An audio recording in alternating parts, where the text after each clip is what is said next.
Good morning, Hope Community Church. We're in Acts chapter 23. Acts 23, beginning at verse 1.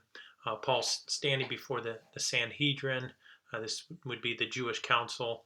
And it says, Paul, looking intently at the council, said, Brethren, I have lived my life with a perfectly good conscience before God up to this day. And the high priest Ananias commanded those beside him to strike him on the mouth. And then Paul said to him, God is going to strike you, you whitewashed wall. Do you sit and try me according to the law, and in violation of the law order me to be struck? But the bystanders said, Do you revile God's high priest? And Paul said, I was not aware, brethren, that he was a high priest. For it is written, You shall not speak evil of a ruler of your people. But perceiving that one group were Sadducees and the other Pharisees, Paul began crying out to the council, Brethren, I am a Pharisee, a son of Pharisees, and I am on trial for the hope of the resurrection of the dead. So let's just talk through a couple things here. First of all, Paul's on trial for his life. He's standing before the Sanhedrin, probably the same group of guys that tried Jesus. And there's this interesting exchange with the high priest Ananias where he orders Paul to be struck. He's hit across the face, struck him on the mouth.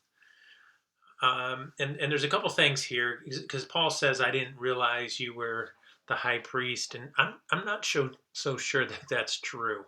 Paul was part of the Sanhedrin. I don't think he's been gone long enough that he wouldn't know that this guy was the high priest or what was going on. I think he's saying something quite different because this trial, just like Jesus's trial, is a mockery of justice. There will be no justice in this trial. There was no justice in Jesus's trial. But I think there's something important where he says, I didn't realize you were the high priest. It almost would be like if we ignored justice around us, we ignored righteousness. Instead, we sold out for our own gain, our own power. And somebody could look at us and say, I didn't realize you were a Christian. And so I think Paul is saying something very strong here, and he's not holding back. He calls him a whitewashed wall. That's something that's cleaned up on the outside. It's pretending to be something that it's not. And I think it's a powerful reminder to us. Would people recognize that we are Christians?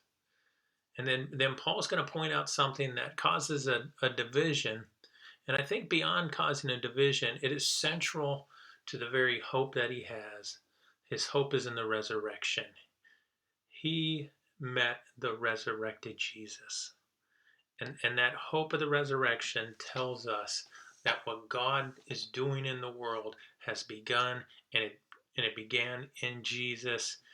And that same spirit that raised him from the dead is alive and is working in our lives, transforming us into the image of his Son. And is that your hope? Is your hope found in the resurrected Jesus? May your hope be found in him, and may people recognize you as a Christian. I love you, praying for you, and I will talk to you soon.